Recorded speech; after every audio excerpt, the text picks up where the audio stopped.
This is the Widow Podcast, and I am Karen Sutton, the Widow Coach. I'll be supporting you through the loss of your life partner so you can find a more positive way through your grief.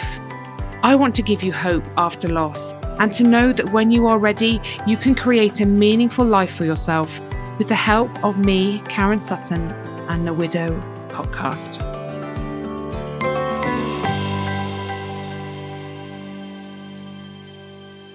Hello and welcome to another episode of the Widow Podcast. In this episode, I have got two lovely, gorgeous ladies that have come to talk about how we support our children in their grief whilst we are also trying to navigate our own grief. Now, Miriam and Alison are both in my membership and are a wonderful part of the community and have created a fantastic bond between themselves because, you know, situations are similar. They've got a lot of shared common ground between them. So they're facing their fears today and being incredibly brave and coming to talk to us. So ladies, thank you so much for being here. It's just so lovely, I think, for the listeners to hear from real people, you know, people that are going through this here and now and, you know, are seeking the help and the support that they need and are living that lived experience. It really resonates. So thank you so much for joining me. It really is wonderful. I'm so looking forward to having this conversation. I'll start with Miriam. So Miriam, hello, lovely. Welcome. Hi, thank you so much for having us today. Oh, it's lovely. You may hear from Miriam's accent. She's actually French, has the most beautiful accent.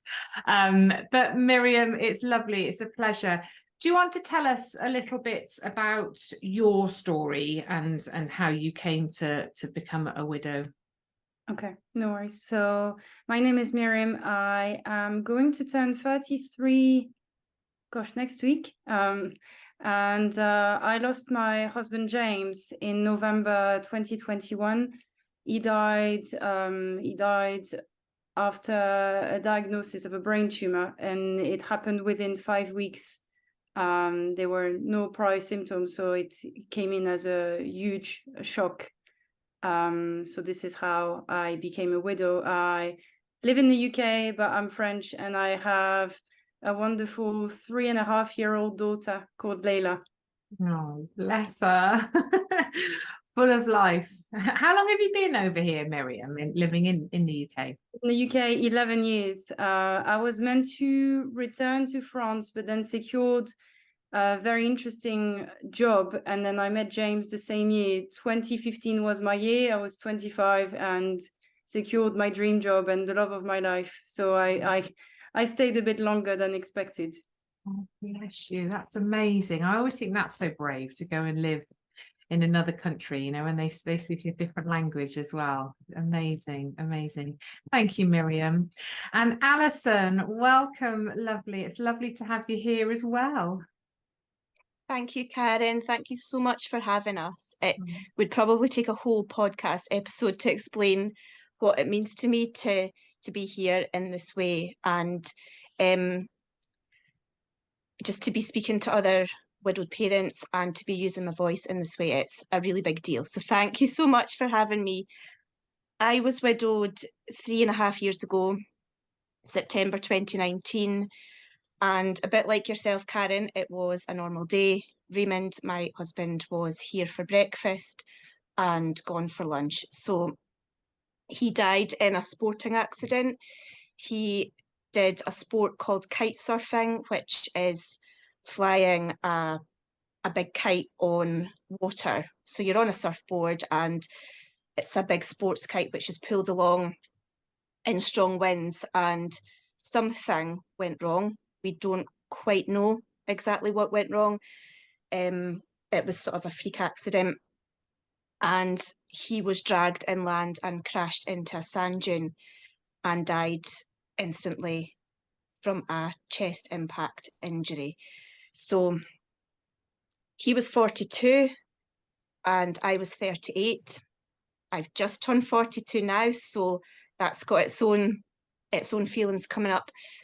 And my kids were 4-year-old daughter and a baby boy who was 14 weeks old.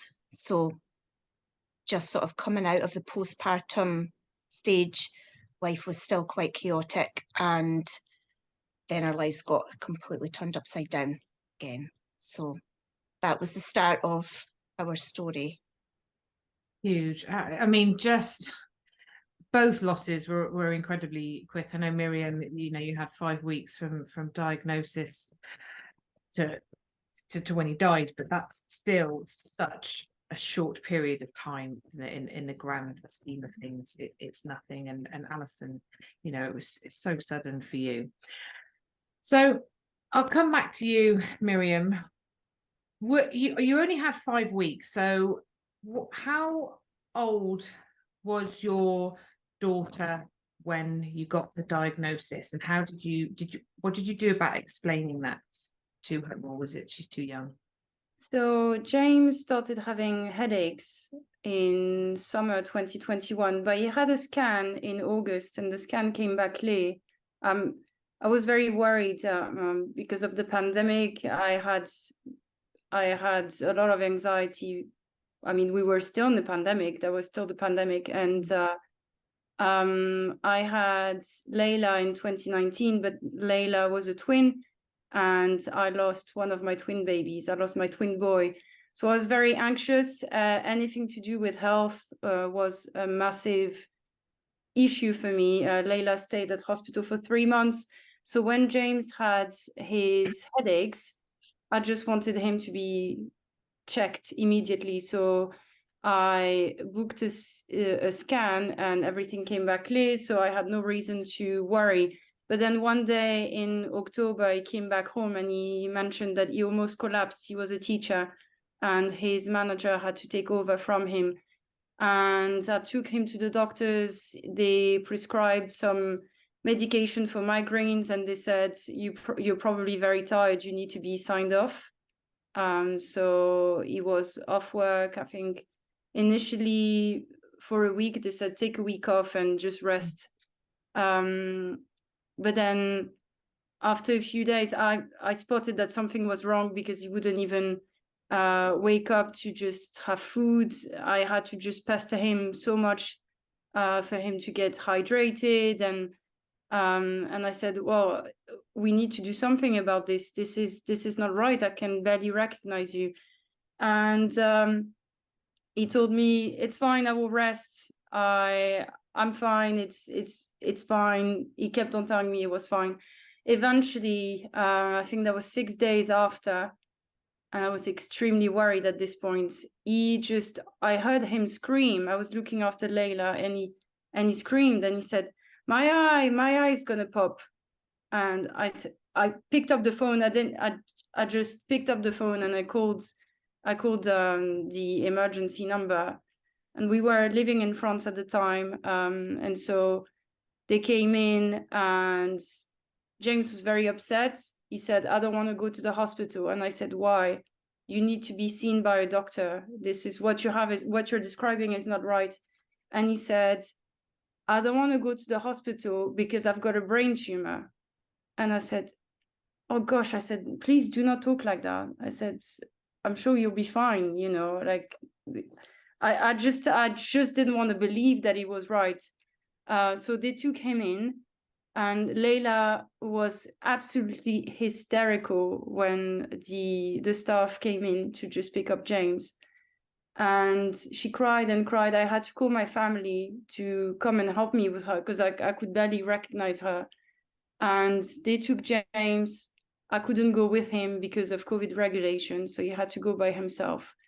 And James spoke French, very limited French. I mean, he couldn't speak medical French, certainly, but that was later that night. He sent me a text and he said, they found something small on my brain. And then my heart dropped. It just dropped. And I said to him, can I call you? And he said, no, you can't call me. I love you. And he just switched off his phone. So I called the doctors and I wanted to have more information. And they said, we'll give you more information tomorrow. but we can't have visitors until 1 p.m. I didn't sleep at all. I was a complete wreck. I didn't know at that point that it was brain cancer. I had no information at all, but he had to have surgery, and they basically called me after his surgery saying that he had extremely rare post-op complications and that he was going to die, and that I needed to gather my family and come and say goodbye.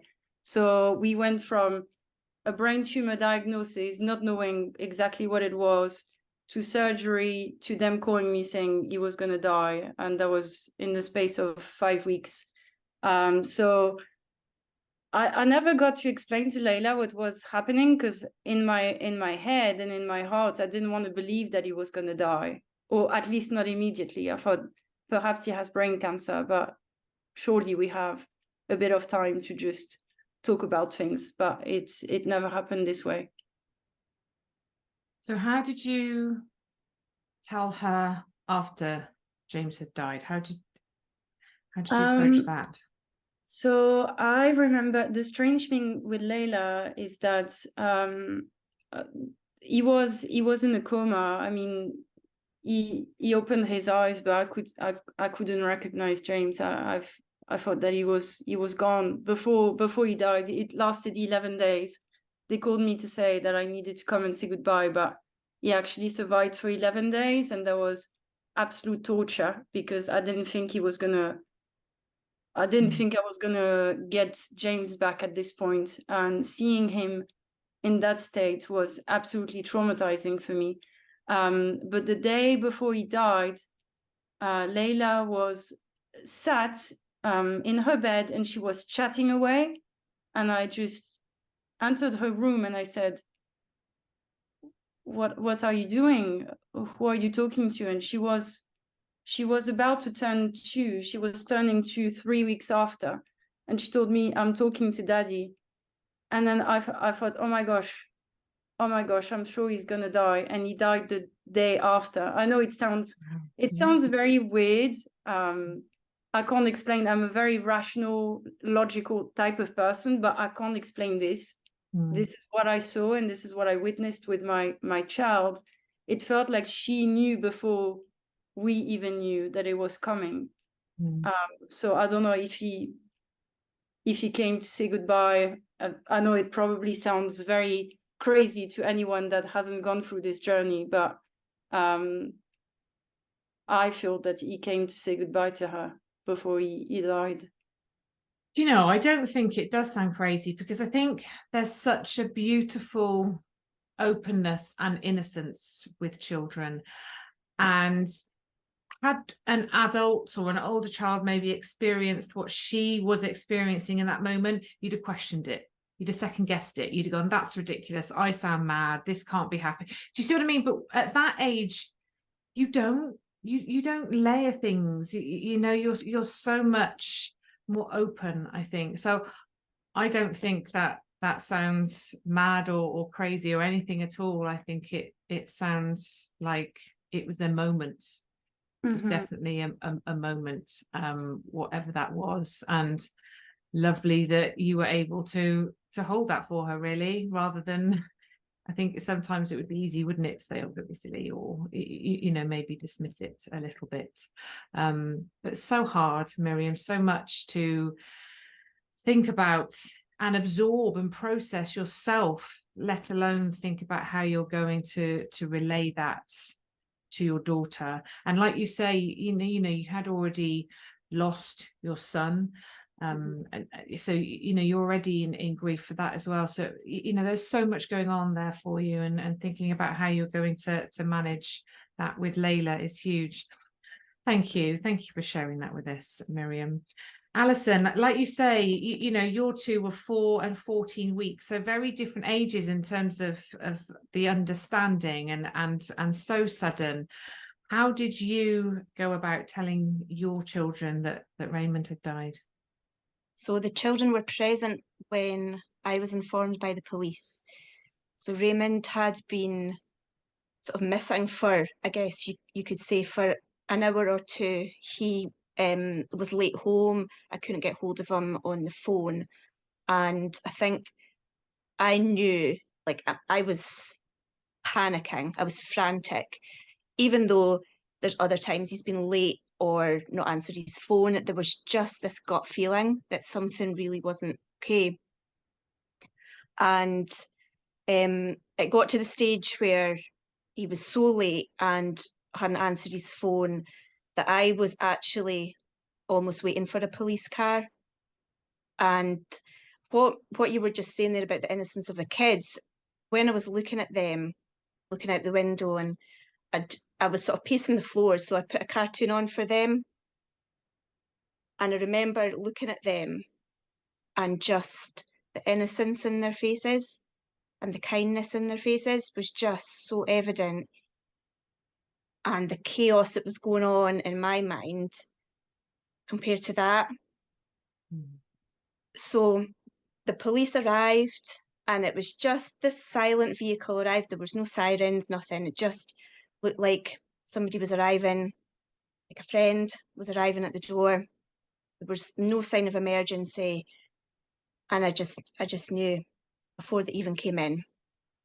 I didn't know what was wrong or what had happened, but I knew pretty much 100% sure that Raymond had died since leaving the house that morning.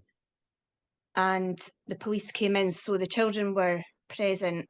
The police obviously spoke in such a way that it wasn't completely obvious what they were saying to me, and I was able to then tell the kids. Theo was a baby, so he has learned in bite-sized chunks over the years. Rosie was 4 and had a very clear understanding of the permanence of the situation. So we've always just been so truthful, but done it in gentle and age-appropriate ways. So she knew there and then that Raymond had died. We didn't actually know the full details at that point. It was very confusing. The police were sort of piecing together little bits of information. So it was just a case of Raymond has died in a kite surfing accident, and the rest would be built up as a picture as time went on. But it's part of child grief, I suppose, is their understanding changes as time goes on, and they have to reprocess. So the truth has always been there. I've never ever told them anything that's not true, but their understanding of it grows, and they maybe get a little bit more information as time goes on. So Theo is now almost 4, and he's always known, as long as he can understand, he's always known that Daddy has died and seen pictures and known that that's who Daddy is. And he just gets a little bit more information as seems appropriate. So it was quite recently that he started to ask more questions and saw pictures of kite surfers and what a sand dune looks like. And he's now starting to try and piece this together in his little mind. So it's really, really tricky. That's raised a lot for Rosie again. She's almost 8 now. And it's really difficult, but it's also really bonding in a way that unless you've been there as a family, you just can't explain this. So Theo, a few weeks ago, got extremely upset, and it was almost like he was discovering for the first time that Raymond was dead. He knew that, he's known that for a long time, but it was almost like he really discovered it and understood it on some level that made sense to him, rather than this is a picture of Daddy died, Daddy flew a kite. It all sort of clicked into place. And the sound of his cry was a sound I have never heard him make before. It was like the sound of a heartbreaking. It was such an unusual cry that Rosie came running through to see what was wrong. And she was then sort of supporting Theo and helping to just support the family situation, which was really lovely. And she got out some pictures and we just had a really nice chat. And we all had a cry, which was really emotional and really moving and really, really bonding. It's something that you can't explain in words because you just have to experience it. You don't want to ever feel these feelings as a family or go through this as a family. But when you are all cuddled up together as a family, crying together and talking about your loved one, it is the most bonding, special feeling. Even though it's the thing in the world that you want the least, there's something happens in those moments that doesn't happen anywhere else. So it's something that we go through. It's something that we speak about really openly. When Raymond first died, I had no idea about child bereavement or how to support my kids, and just went with instinct at the beginning, and then did a little bit of child bereavement training through Winston's Wish, just to make sure that I felt confident and was just so reassured that everything I was doing was what was the recommended route to take. But the things that we've gone through as a family and having these moments together, they are one thing. But for me to just completely fall apart as a person, as a mum, as a grieving widow, is something completely different. And that's something that Miriam and another widow from the group have spoken about before. As solo parents, we can't just fall apart whenever we want. So can cry in front of the kids. I am quite happy to do that. I'm quite open to do that. But to completely fall apart and fall to pieces whenever we want is something that we just don't have the freedom to do. It's so interesting because I remember when we first sort of started talking about doing this, and we were emailing each other, and you said something that I thought was really powerful when you were talking about grieving, around your children, I suppose. And you said it's having to be a sturdy leader in the face of your own mess. And it's so true. And they were such powerful words, Alison, because you're right. I always say to people, show your children your grief. Let them see you crying, let them see you sad. And that's okay, isn't it? But there are moments when you have lost a life partner, you are grieving, and it's not just, it's bigger than sadness. It's bigger than crying. It really is falling apart. It is losing your shit, isn't it, for want of a better word. I remember a time just collapsing on my kitchen floor, and I couldn't breathe, and the sounds coming out, I almost had no control over it. But I was able to make a phone call and say, somebody needs to come around because I've got the kids here and I can't let them see me. There's lines. There's lines as to where you're comfortable allowing your children to see your pain, because that would be frightening and scary for a young child. So I hear you, Alison. I think that it's all very well being open and grieving openly, but grief is a deep, dark place to go, isn't it? Yeah. And I think that is one of the hardest things still now, 3.5 years on, is that you can't just fall apart whenever you want, because life is still hard.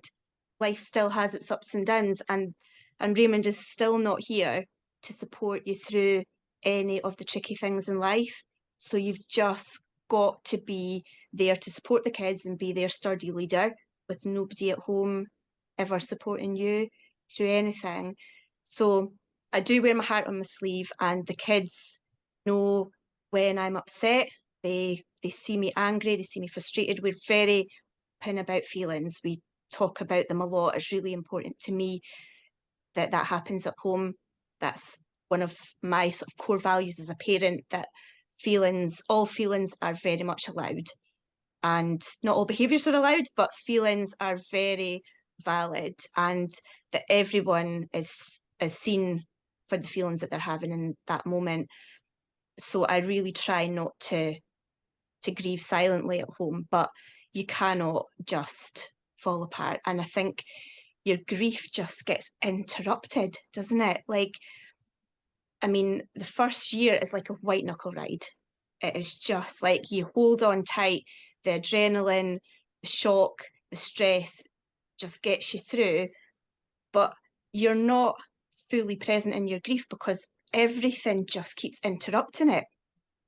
There's constant demands, pressures, everything. So every thought, every time you think you might have a chance to process a little bit of it, it's just constantly stop, start, and you're grieving around your life and your kids and constant demands. I mean, I had a baby, so at that point it was nappies, feeds, naps, and a preschooler, 4-year-old. And my children are beautifully spirited and relentless, outgoing, wild. They're very, very outgoing kids. They are not quiet, and they're strong-minded, and they've got really brilliant traits, which will be excellent to have in the future, but can be really challenging to parent. And it is just chaos at home a lot of the time. And it has been like that for 3.5 years in different ways. So they're obviously getting older every day, and in some ways it gets easier.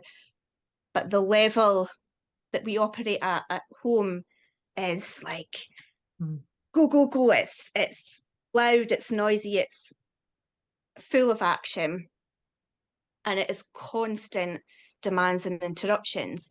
So you can't just go to bed and feel sorry for yourself for the day. You can't just fall apart. You can't just sit with your journal all day and process your feelings. You have to just do it all around the kids and the demands. It's amazing, isn't it? Because I think, this is where it takes a great deal of inner, I want to say strength. I know that word's really triggering, but actually to recognize the situation you find yourself in with your own grief, your own feelings, your own emotions, and the frustrations, everything that comes within that. Then you've got your children and their grief and their feelings, their emotions, but not everything else doesn't go away. The children are still developing and growing and demanding and in need of so much from you. And it really takes, I think, so much for us as parents to kind of go, okay, I somehow need to figure this out, and we've got to really dig deep, because it's incredibly challenging. How have you navigated that, Miriam? How have you found that? Because I know as well, Layla was young and loves to be with you all the time now. So how have you navigated that side of things? I often say that I don't know what it's like to be a normal parent, because I've always been in a grieving setting since Layla was born. Because I lost my son. My son's name was Raphael. I lost Raphael at birth, and then Layla was at hospital for 3 months. So I was in a state of high alert, and then we had decided to move from the UK to France for the rest of the pregnancy. I ended up, the day I received the keys, we received the keys to our new flat, I just went into labor. So we didn't even have time to set up the flat. It was very, very full on. And then we were just trying to find our feet again. And we were thinking about expanding our family after having been through the worst possible thing together. So I think it really made us a very strong couple. And I was finally starting to feel a little bit more, not relaxed, but I thought, as long as James is around, I'll be fine. And yeah, he was only 40. He was a little bit older than me. I was 31, he was 40.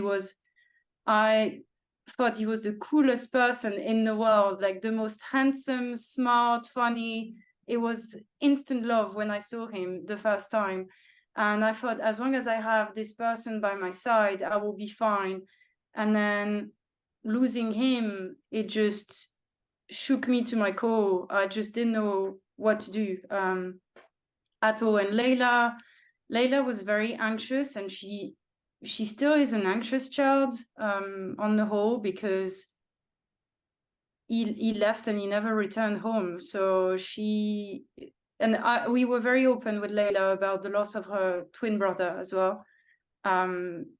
She was very tiny, so of course she didn't really understand. She doesn't understand the full extent of everything now, but we went from 3 to 2, and she also knows about her twin brother. So now I became her absolute everything. And it was very difficult for me to manage, because I couldn't even take a shower by myself. She had to physically go in the bath with me and have some contact with me. And even now I struggle to manage everything at home, because she just wants me to sit down and to give her a hug.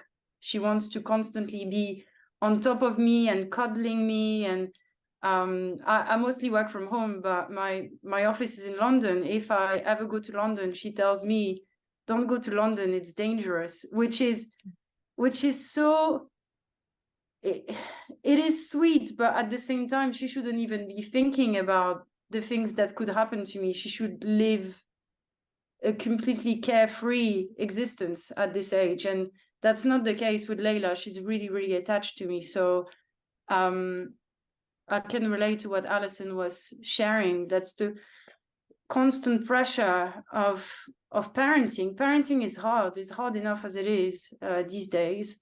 But then managing Layla's anxiety is difficult, because, and I often wonder what's going on for her. Like, I wish she could tell me a bit more. She's quite expressive, but of course her understanding of death is limited. There are instances when it becomes very clear that she's grieving. This weekend, the recent example was this weekend, we went on a play date with one of her friends, and her friend's dad was there, so I could see her observing the situation. And then her little friend said, "Where is your daddy? Is your daddy at home?" And Layla completely ignored her. But then she ran off, and then she started having a tantrum. But I knew this was connected, because all her needs were met, and that happened right after she heard the question. So it has been very, very tricky. And I often wonder what life as a normal parent is like, because that's not my life. That's not my reality. I've been grieving for nearly 4 years now. And I wish the relationship was built outside of grief, but at the same time, I know that what I have with Layla is so special. I can't even describe it. It's that special that I can't describe it. And I know that everyone loves their children, but because she's the only member of my family left, she's absolutely everything for me. Absolutely. But there's that much pressure to make it right, I guess. And I want her to know about James, and yeah, so many demands and pressures. I can totally relate, Alison. I could speak about this for hours. It's so much, isn't it? And I have so many things I want to ask you, because it's like, it just encompasses so much into, how do you calm a child down when they feel like that? How do you manage your own emotions when they feel like that? How do you create that time and space? How do you reassure them? How do you make them feel safe? you know, and how do you manage the fear of something else? You know, like we talked about this, haven't we? And you know, that is that hypervigilance, you know, the trauma response of having lost someone and the fear of something happening to somebody else or to you. You know, the world becomes a really big scary place, and you're feeling that, so then you kind of think, well, if I'm feeling that, my children must absolutely be feeling that too. But it's, you know, it's hard for us to find the words to describe what we're feeling and what we're thinking, and then we're asking them what's going on for them, and you know, of course they don't know. And Miriam, that, you know, perfect example. You know, Layla's asked a question, she doesn't know what to do in that moment, and like her only way of expressing what's going on for her is to go and sort of scream it out somewhere, which actually is probably a really good idea, isn't it? You know, like if only us as adults could find a time and space, we could just go somewhere and go, oh my God, I can't cope, this is so horrible. But you know, like you say, we kind of have to keep it together a little bit, don't we, and help them feel safe in those moments. There's just so much, it's so layered, it's so complex, and it's so exhausting, isn't it? And just finding the time and space to take a deep breath. You can go and do the courses, you can go and get all the information, which is great because it does help you, doesn't it? You know, having the information, the understanding and the knowledge does help you.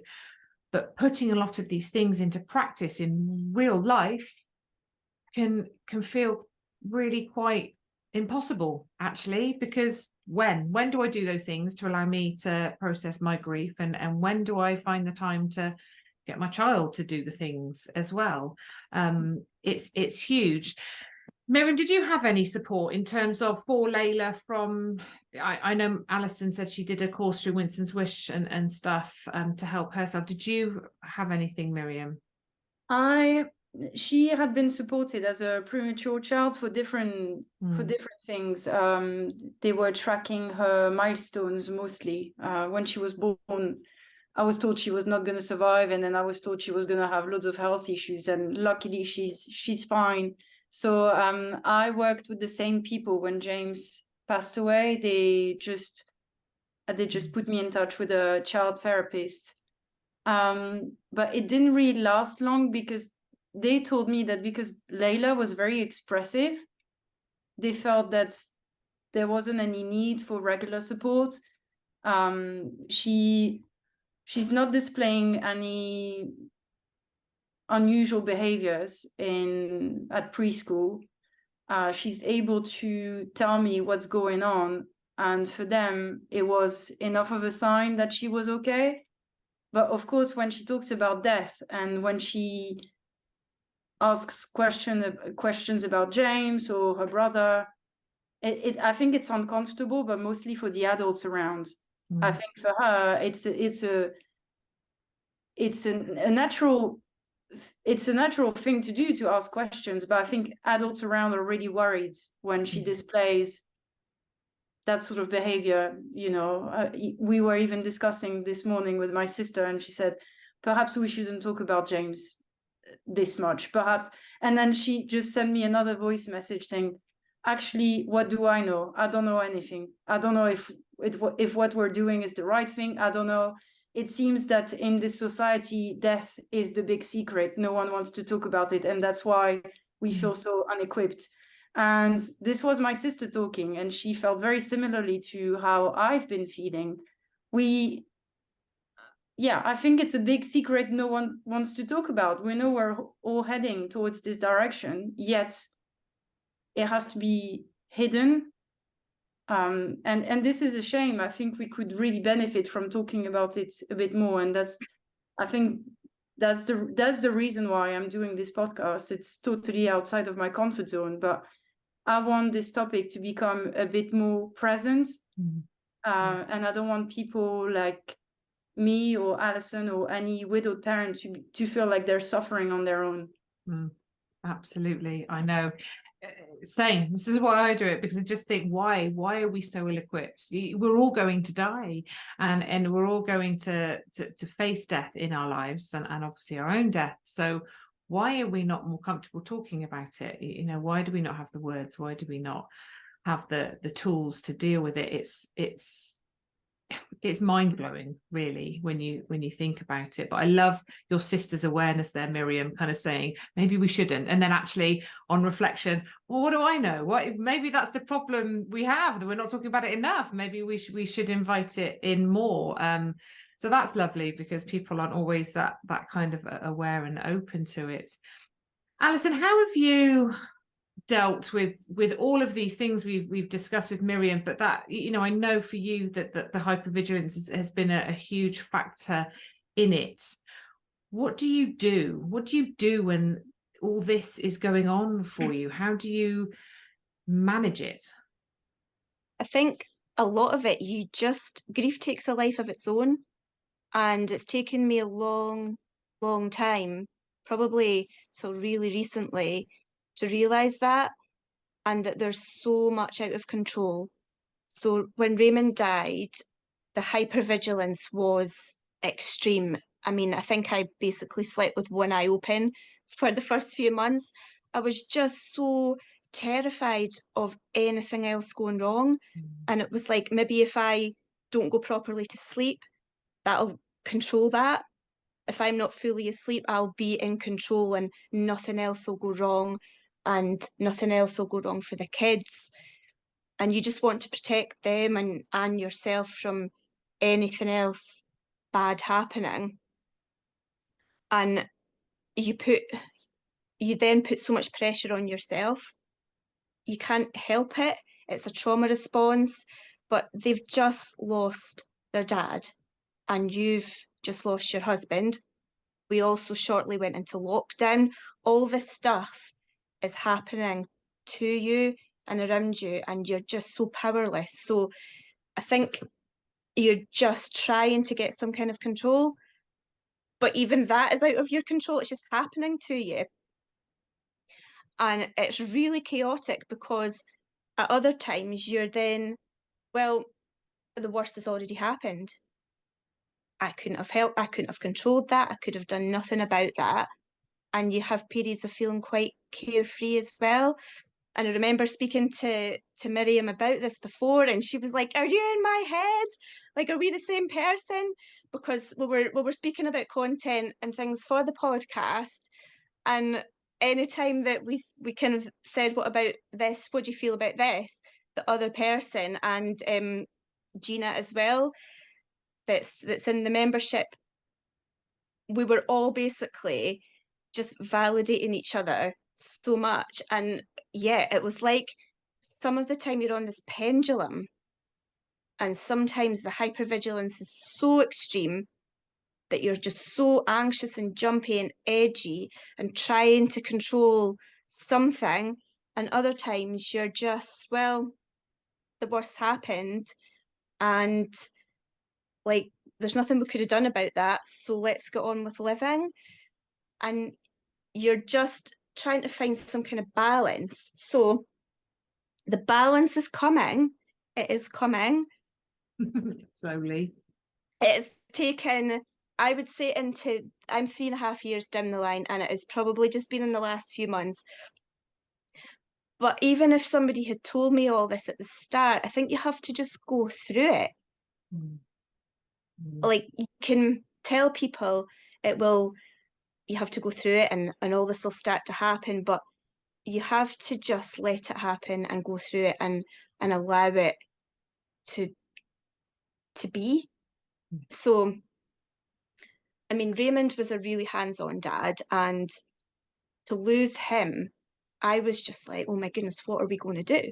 They've lost the person who, sort of the silly parent, we're both quite playful parents to an extent, but he was the one who would throw them in the air and do juggling tricks, not juggling with them, like not throwing the kids in the air to juggle with the kids, but he would throw the kids in the air. He would pick apples up off the ground and start juggling with them, or like pine cones or whatever he found on the ground. And he was teaching Rosie how to play guitar. He would be their football coach. He was that person, and to lose that, you're panicking. It is a freak out. So of course you are going to then put immense pressures on yourself as a parent to try and overcompensate for that. So for me to kind of say to myself, oh, if you hadn't done that, it would have been easier. You just have to go through it. And it's okay to want to do all those things for your kids and try and make up for it. You just can't. So the pressures then became so massive as a parent, as a widow. I wanted to do my grief well, wanted to do my parenting well, and then you just collapse under the weight of all the pressures because it's impossible, absolutely impossible for any parent, never mind a solo parent who's also grieving part of it through a lockdown. But if I'd gone back to tell myself that, I would still have had to experience it first, I think. So true, isn't it? I think a lot of us, when we are widowed, we're out there, we're kind of seeking those resources, those tools, those words of wisdom, like, tell me what to do, how do I navigate this, what do I do next, what decisions should I make? And you can pull a lot of information from a lot of different places. You can, but this is the beauty of grief, isn't it? Like, nobody's grief is the same. Nobody's going to travel that path in the same way, and everybody's situations are unique. Everybody's family life is unique. We're unique as people. Who we are, how we've been shaped in life has a huge impact on grief. But I think that's such an important reminder for anyone listening that yes, you can take snippets of information, you can pull ideas from other people, you can learn all the things that you want to learn about, but essentially we are all figuring this out in our own way. And I think what makes it slightly, well, I guess for us to feel less alone in it is to be part of a community and meet other people so that you can share what you're going through with somebody who is going through something similar, but it validates a lot of your things, but you might do it in different ways, but that's okay too, right? absolutely. Yeah. It took a long time to find those people, like 3 years for me, I think, or 2.5 to 3 years to find your community, Karen. And I was literally like, there you all are. Where have you been? Because what I did was, after Raymond died, I did surround myself by what I thought was a grieving community, but it was a very, very narrow grieving community of widows, and they're absolutely phenomenal. I still follow them now, and I just follow a lot of other people as well. So it was a few widows that I was following on Instagram. I don't use much social media, but I kept Instagram and used it for grief support. And there are a lot of widows out there who are really using their grief to drive their future, and that is phenomenal, and that is one way to do it. But for me, I thought, oh, that's what you do.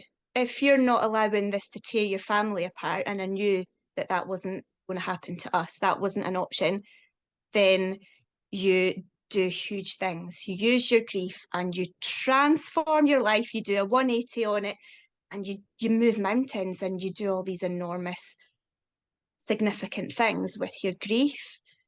Or you give up and you do nothing at all. So in the first year, I did feel really driven, and I do want to go on and help other widowed people, maybe not in this huge way that other people are doing it. I didn't know what I was doing. I just knew I also feel driven in this way too. And then I got to sort of year 2, and I realised I actually feel quite different from these sort of super widows, maybe. I mean, they're phenomenal people. They're so inspirational, but I did start to feel really different from them. And it was maybe sort of just 5 or 6 accounts I was following, but thought this was the grieving community.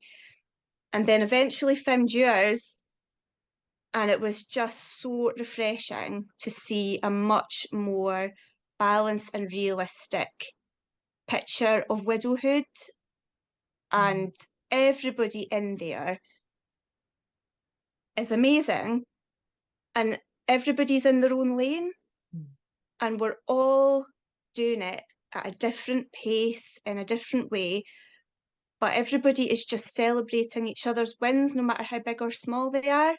So I don't want to ever call widows ordinary, because I think we're all doing something that's extraordinary just by still being here and not giving up. But these are more sort of everyday people just refusing to give up and not necessarily moving mountains. Some of them are. Some people are stepping massively out of their comfort zones, and we're all cheering them on. But we're also cheering on the people who are struggling to get up each day, but do. And I think we're sort of maybe sort of quiet warriors who've got this little fire inside of us. We're not giving up. We are putting one foot in front of the other, and we are doing things that are really big for us.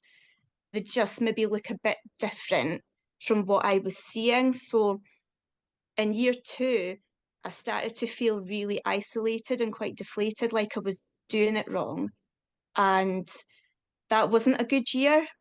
I think obviously we were sort of coming out of lockdown, and there was all sorts of things going on that were making life feel quite isolating anyway. There was all sorts of things going on, but I really did need to find a community that was going to be validating. Even your podcast. The thing I love about a podcast is if you've been questioning your sanity and you listen to it, you know it's okay. Yes, you're not going mad or crazy. You're grieving, and there's another widowed and young that I'm in as well. Anytime somebody posts in your community or these other ones, people are just so validating and honest, and it is, people will say, thank you for posting that, I've been feeling the same. Or like, you could have been in my head, I could have written that, these kind of things. Yes, me too, me too, me too. It's also validating in a way you cannot find anywhere else. So I was so thankful to find your community. And then when the other young widows with kids, Miriam and Gina, came along, and we've created the subgroups that you set up, the subgroups within the community, that has been the best thing in my journey. So That's amazing. You just can't find that anywhere else, to have people that just get it. And as you say, it is so unique and different for everybody, but so much is relatable. And It is. that has been so special for all 3 of us. We speak regularly, and it's just so connecting. I love that. That's just so lovely. It's exactly why I do what I do, for all those reasons, Alison, because you know, people do it in different ways. People approach it in different ways, and it's not about sort of putting pressure or expectation on people to do the amazing things, to create something around your grief, or you know, to be a super widow, as it were. I mean, great if that's what you feels right to you, and that feels like your calling, your passion. Brilliant, you know. But equally, you know, not everybody wants to do that. Some people just want to find their way through it. There's more than one route. Yeah, there's so many, isn't there? There's so many, and I think just to be somewhere where you feel like, okay, all right, I can take the pressure off a little bit. I'm kind of doing all right here, actually, and surrounding yourself with people that are supportive and championing you and inspiring as well. I think it's just such an incredible, it is an incredible community. You know, it does invite incredible people into it, because of what it is, and that's because of who's in it, really. It's amazing. Miriam, what, I know we've talked about this in terms of, you said about the emotional dysregulation that you felt, and sometimes just wanting to quieten your mind, but just find it so hard. Talk to me a little bit about that. I can relate to what Alison was describing around the hypervigilance, but also feeling totally carefree. It's like sometimes I feel quite defeated because there's so much to process, and I feel like I don't have time to process it.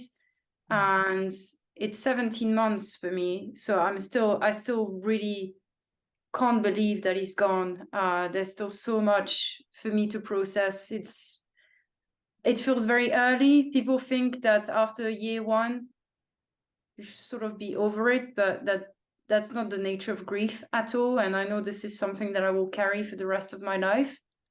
So sometimes I feel quite defeated because I don't know what the future looks like. And I remember saying to someone very early on, I wish I could just see myself 5 years from now, just a short video clip of 20 seconds, just showing me that I'll be okay. And then that will just fuel me right now. This is what I needed. I needed to look ahead and see that I was going to be fine. Of course, that's also not the way life works. We can't predict how life is going to turn. And I think this is part of the beauty of life, I guess. Once we start to let go and just understand that there are so many things outside of our control, everything becomes so much more beautiful. I look at nature very differently these days, and I never take anything for granted anymore. So there's that. Sometimes I feel quite defeated because it's so much to process, but other times I feel quite empowered because I think I am surviving this every single day. This is a battle every single day. And I think if I can live with that pain, then it sort of removes the fear out of other things. So I started doing things I never thought I would do. Started singing in the choir. I don't know if I can sing well or not. I just enjoy it. And I started boxing because why not? I'm sure I'm terrible, but I'm just trying to channel a little bit of James in me, because James was so carefree. He was just like a big child. I used to tell him, like, how old are you? He was kicking conkers on the road. And he was like, just wait, this car is going to crush the conker. You're a 40-year-old man. Like, who cares about a conker being crushed? But I think he just appreciated every little thing. And I'm trying to do that. But it's just finding the balance. The balance isn't there. So when I hear Alison saying that it takes time and this will come further down the line, probably, it gives me hope, because some days I feel it's great. I can just do everything. The sky's the limit, because I'm able to live with that pain, so nothing can bring me down. And then other times I feel, oh no, this is just too much now. I just can't do anything. And in fact, I would rather just go back to bed and stay there until the day is over. So it's finding that balance is quite tricky. And emotions are evolving on an hourly basis sometimes, and that is quite unsettling. That is very difficult, and none of the things that other people suggest, like things like going for a walk or meditating, all of that can help, but this is not the nature of what we have to deal with, because what we have to deal with is so huge that I'm not saying they don't help. It helps, but it's not a cure, because there's no cure. Simply, there's no cure. It can't be fixed. It can be carried better, but it can't be fixed. Absolutely.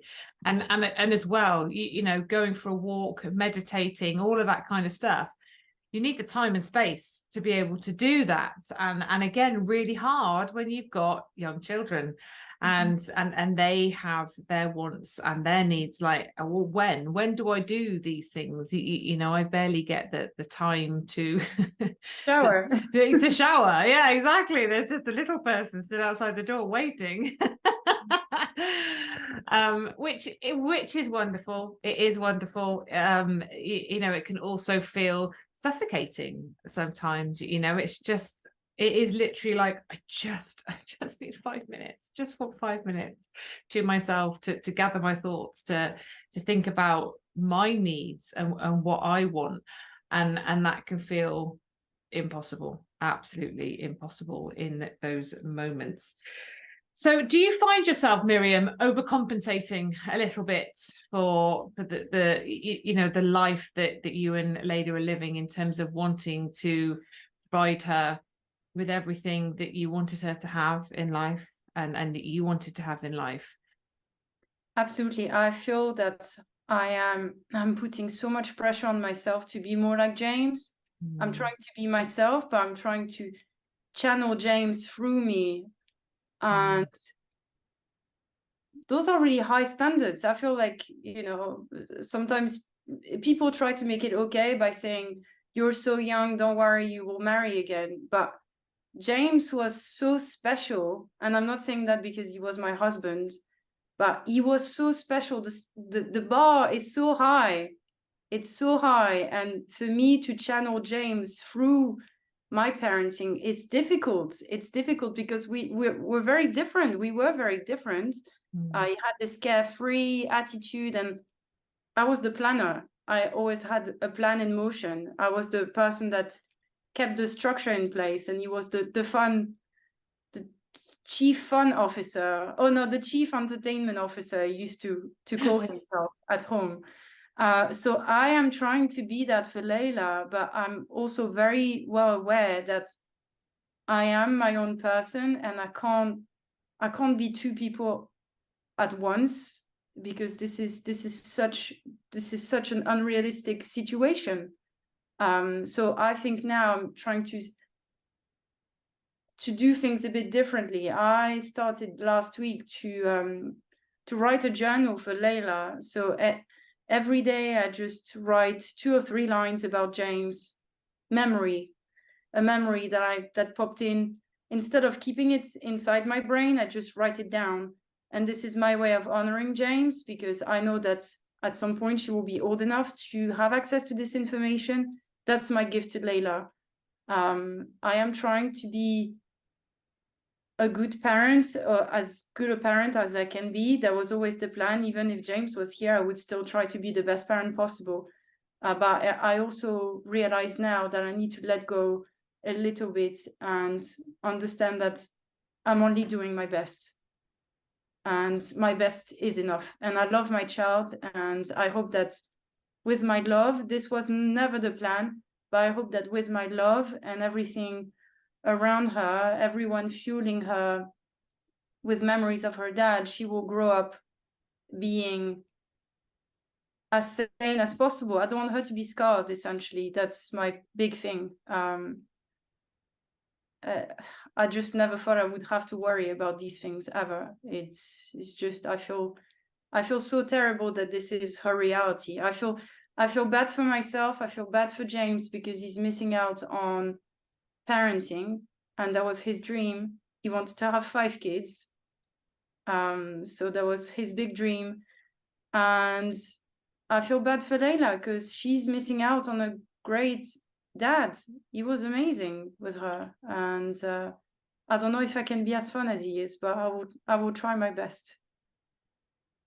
I'm absolutely sure you're doing an amazing job being you, Miriam, and that is enough for sure. But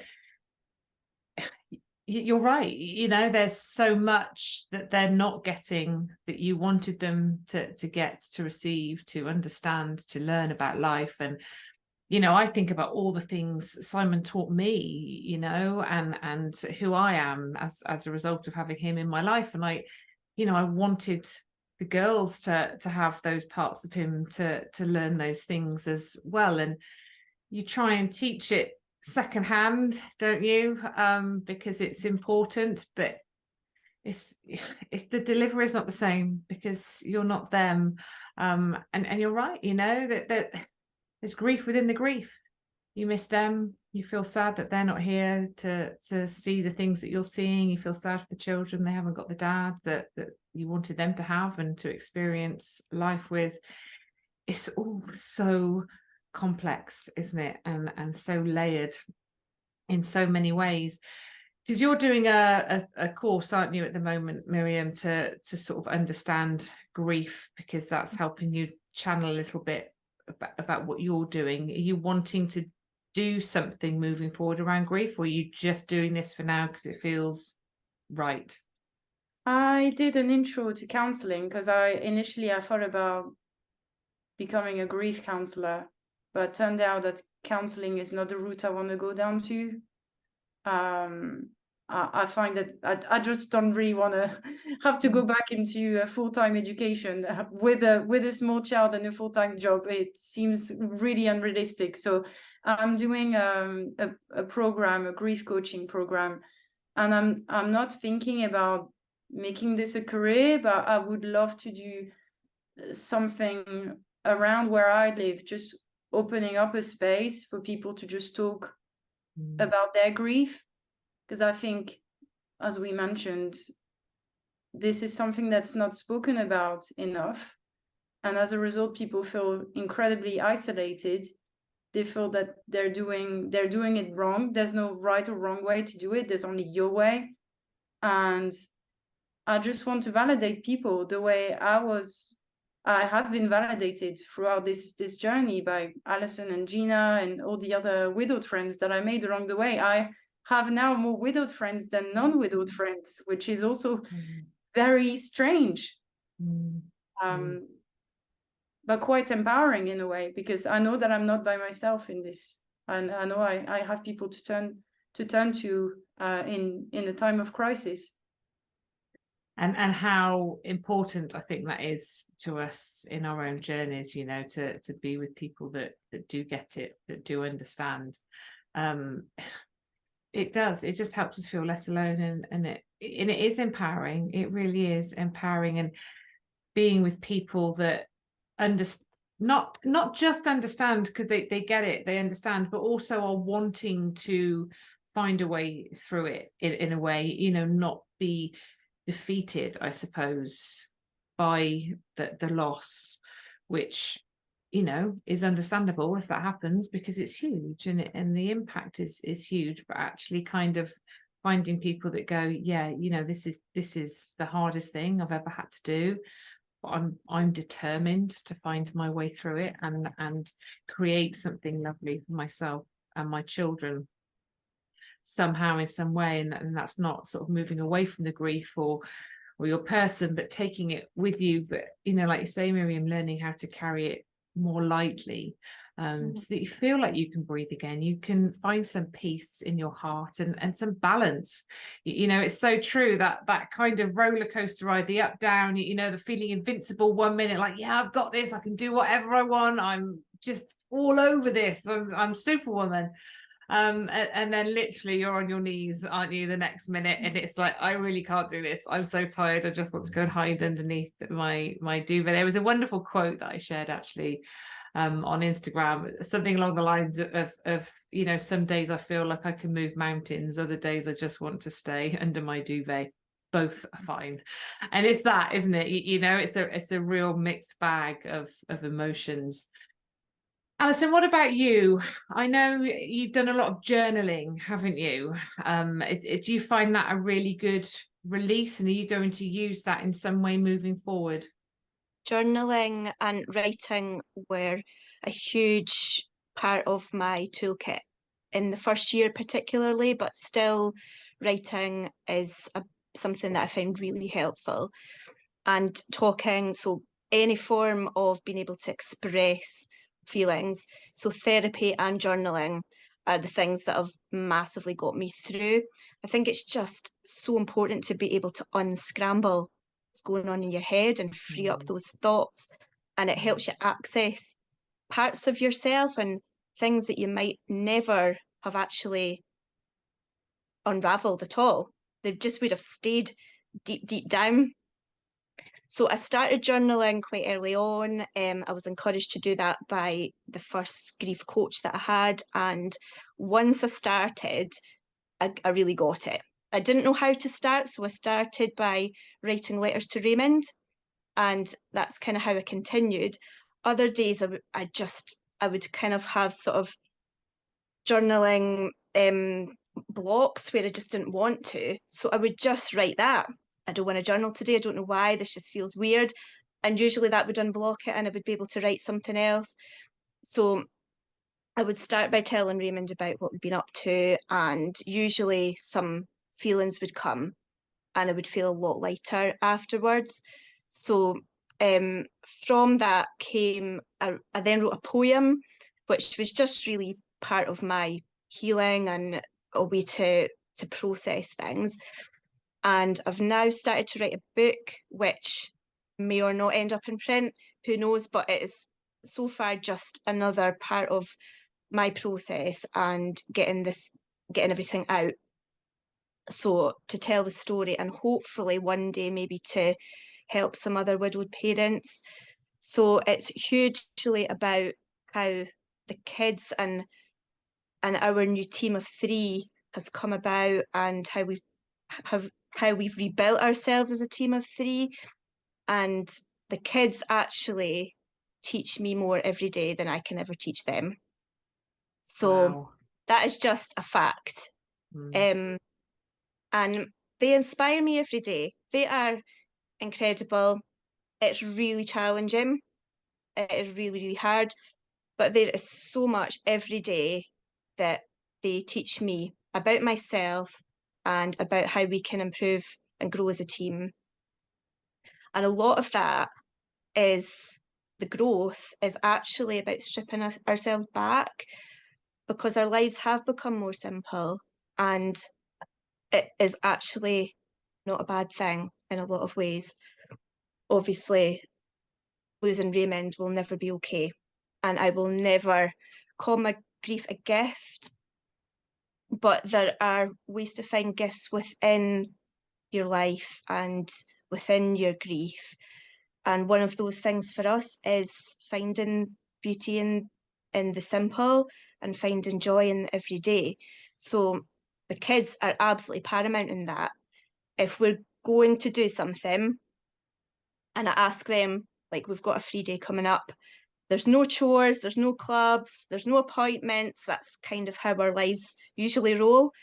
What we would do, and everybody, it's important to me that everybody's voice is valued in the family, and they want to do painting or a walk in the woods or a walk at the beach or go somewhere where they can throw stones in a river. And if you ask them afterwards, after the last holiday, what was your favourite part about the school holidays? For Rosie, who is 7, it was watching a movie in my bed or having a sleepover in my room. For Theo, it was playing a game of matching pairs. Like, they are reassuring me that simple is best. And also, when I think about what I miss from my old life, it is all the small and simple and everyday moments. It's not the big things that really matter. So for me, that is a huge reminder that if we are loving our kids and doing our best, that is more than enough. And if we are embracing the simple things that they are, then that is not a bad thing. So, one day we might have a big holiday. Who knows? Raymond was the one who could read maps and do the distance driving. That is a huge factor for us. That is not my thing.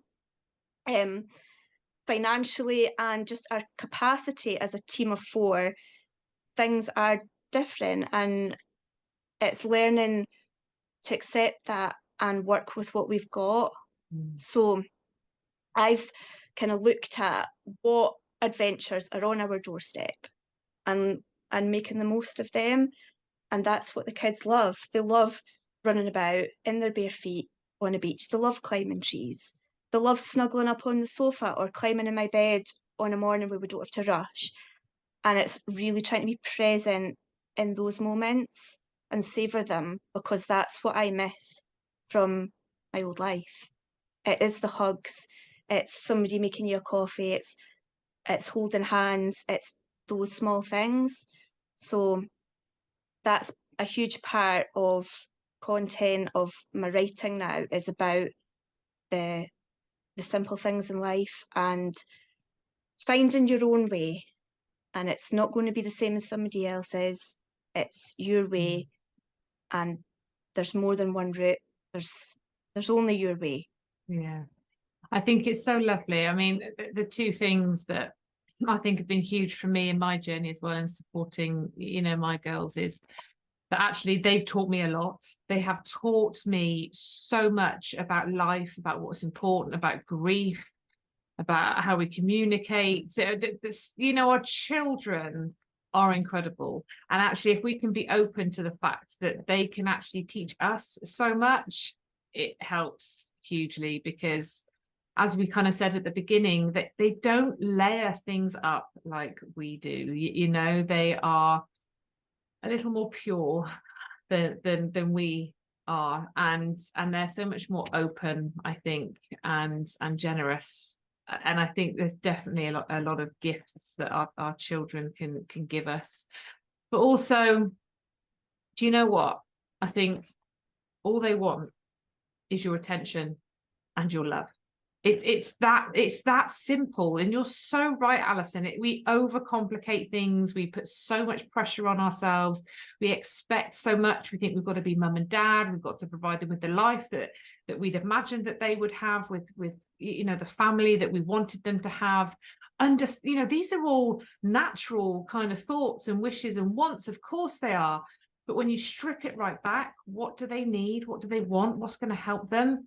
Your time, your attention, and your love.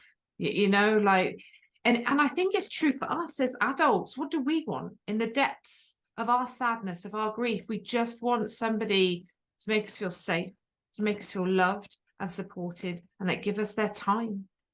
And that is such a gift from somebody else. And I think if we can do that to our children, not all the time, you know, this isn't about being a perfect parent, by the way. I'm certainly not. My kids will listen to this and go, did you just say that? Because, you know, because you can't get it right all the time. You can't be perfect all the time. You can't give them your undivided attention all the time. You can't wrap them in love. You know, we have emotions, we have feelings, we lose our shit sometimes, and we behave in ways that we go, oh, I'm sorry. But I think for me, a really important lesson is to hold my hands up and go, I'm sorry. I'm sorry. I shouldn't have said that. I shouldn't have behaved in that way. I shouldn't have done that. I'm feeling this, and I reacted, and it was wrong of me, because we're not perfect and we are going to get things wrong. I think wrong's a harsh word, actually, but we're maybe going to behave in ways that don't feel aligned with our values and what we're actually trying to do. But again, that's okay, right? We're not here to try and be perfect. We're here to learn and grow and love them in the best way that we can. So I think that was a really lovely reminder, actually, Alison, and you know, just such an important takeaway, I think, from this. You can learn so much in terms of how to support your children and what works for them. But again, it's a bit of a guessing game, isn't it? Of trying different things, and what works for one child maybe won't necessarily work for another. And as they grow and their development, their understanding of the situation changes, the things that did work may stop working, and you've got to try new ways and new things. And their wants and needs evolve much as ours do.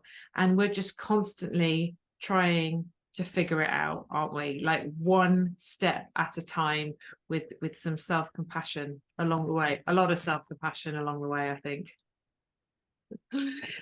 So that's fantastic. Is there any sort of final words? I think what you said there was brilliant, Alison, and I'll come to you, Miriam, as well. But Is there anything you think you would like to share that maybe you haven't, as a final thought, in terms of supporting grieving children, or you just want to reiterate something you've already said? I think for me, I'm oh, sorry. sorry. No, sorry, I got if you go, Alison, then I'll come to you, Miriam. Sorry, well, we're all speaking at once there. I knew it was going to happen at one point. I just wanted to go back. I've been holding this thought since Miriam was speaking about Layla and expressing our thoughts and anger, and we've spoken about this before, and I think it's actually really quite amazing that we've had or got young kids that are able to do that. So my daughter as well has expressed a lot of anger through her grief, maybe not in quite the same way as Layla, but they've both noticed situations where they've felt different and become very angry.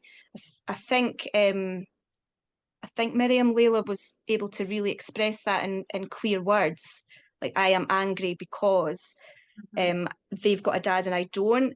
It maybe wasn't quite as explicit with my daughter, but certainly anger was a huge thing. And we spoke about how that is maybe not a bad thing for such a young age to be processing their grief in chunks already at this age. It's really hard going, but if they're allowed to and given the space to do that, and we can provide co-regulation for them to be allowed these feelings and provide a safe environment for them, that is going to give them a much better outcome later on. It's the kids who keep it all in and maybe don't have a place to speak about their grief or speak about their loved one, and it's going to come out later. I mean, I don't know how it's going to turn out for my kids. Nobody does. We don't have a crystal ball. But for me, it is really hard going in the moments. Like, the meltdowns have been quite extraordinary at times, and we did need to get some input and some support. But the biggest thing that I have learned to help and support my kids has been co-regulation. So just, no matter what they are feeling, to allow that feeling and to recognise that their thinking and logical brain has gone offline. If they are having, whatever you want to call it, a meltdown, a tantrum, it's dysregulation. Their brain is not online, the thinking logical part, and it is just feelings. That's all they have in that moment. And if they're exploding out of them, there's nothing that they can do other than let their feelings roll. So if we can just allow that and provide a safe space for them and co-regulate that, that is, for me, the biggest thing that I've been able to do for my kids so far in their grief and just in general with big feelings. So it is hard hearing their grief and hearing such young kids expressing such sadness and anger, but it's probably going to look better for them down the line because we're allowing them to do that, and we're having the conversations, we're keeping the memories alive for them, we're doing all we can at the young age, and providing that for them is a huge thing. So that's kind of my little words of wisdom at the end, is that I've had support. We've had all sorts of things, and I've done the little bits of training and things, but the co-regulation is where you just sit with the kid and you're just there. You're just, obviously you have to keep them safe. They're not allowed to hit you, or, there's boundaries. Everyone has to be kept safe. So I'm here with you. You're having a hard time. It's okay. It'll pass. You don't say too much. You're just present so they're not alone with their feelings. So you're not ignoring them. You're not sending them away. Just being present with them, and over time they'll learn to regulate themselves. So it is grief related. It's what we've done, but it is a huge tool for anyone with a kid struggling with big feelings. It is, you're right. Just a life skill to understand. I think there's a lot of shame around some of the feelings in life, especially around grief, anger, jealousy, resentment, all of that kind of stuff. We're kind of told, oh, don't be angry, you shouldn't feel angry, that's not good for you, and don't be jealous, that's not a nice thing to do, and be happy for other people. But actually, all feelings are valid. There's no negative or positive here. Like you feel whatever you need to feel. Let's find a healthy release. If you're feeling angry, what do you need? Punch bag, like your pillow, your bed, like just scream it out, punch it, like you say, not each other. There's boundaries, but finding that healthy release and just validating that what they're feeling is okay, it's normal, they're not a bad person.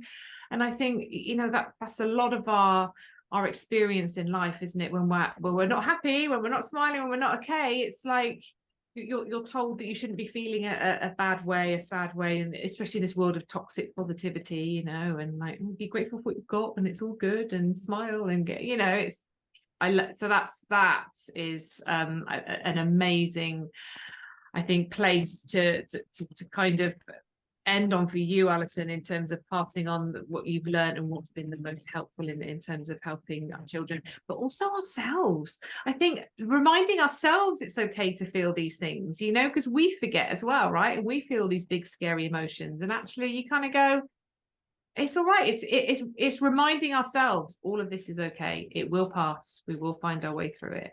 And it is all a natural sort of response to what we're going through. Thank you, Alison. Miriam, what about you, lovely? I think for me that would be to just remind widowed parents that they are parents, but they're also individuals. And I think we can best support our kids when we support ourselves. So Layla was always my priority from the moment she was born, and she had very high needs because she was a premature child. But I now try to remind myself that I need to find things for myself in order to be more balanced, because I think it really improves my parenting. And I just also want to model behavior. I just want her to look at me and think, oh, mom is doing things for herself. That's okay. As a woman, I can do things for myself, and it's not being selfish. It's just valuing myself.